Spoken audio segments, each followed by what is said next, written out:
জুলাই গণ অভ্যুত্থানে মানবতা বিরোধী অপরাধের দায়ে বাংলাদেশের ক্ষমতাচ্যুত প্রধানমন্ত্রী শেখ হাসিনাকে মৃত্যুদণ্ড দিয়েছেন আন্তর্জাতিক অপরাধ ট্রাইব্যুনাল। এই রায়ে বাংলাদেশের নিকটতম প্রতিবেশী ভারতেও চলছে তুমুল আলোচনা। দেশটির সাধারণ মানুষ তো বটেই, ভারত সরকারের তরফ থেকেও এসেছে প্রতিক্রিয়া।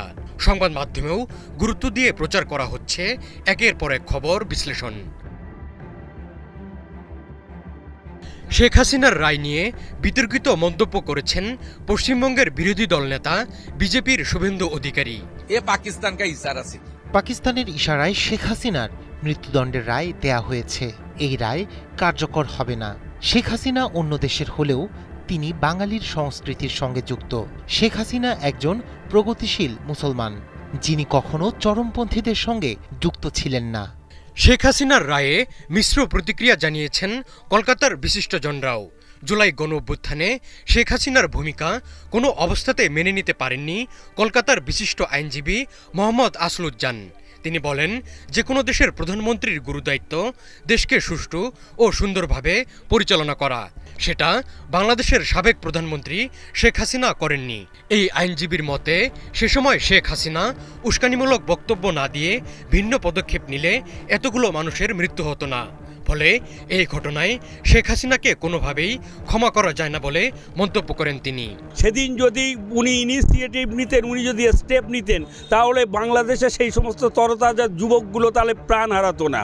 সেই জন্য হাসিনার কিন্তু একটা দায়ভার রয়ে গেছে। সুতরাং এখানে এই দিক দিয়ে কিন্তু শেখ হাসিনাকে ক্ষমা করা যায় না।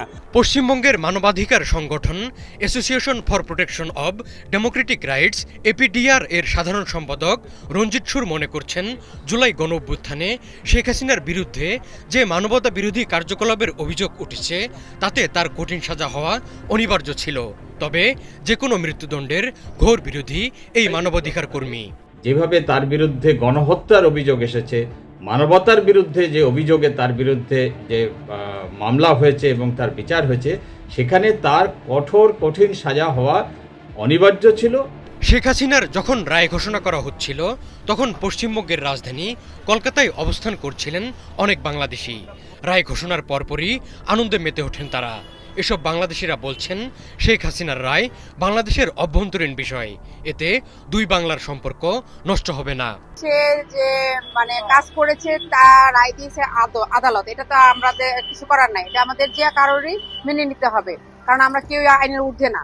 ইন্ডিয়া বাংলাদেশ মিলিতভাবে একসাথে থাকুক, একসাথে চলুক।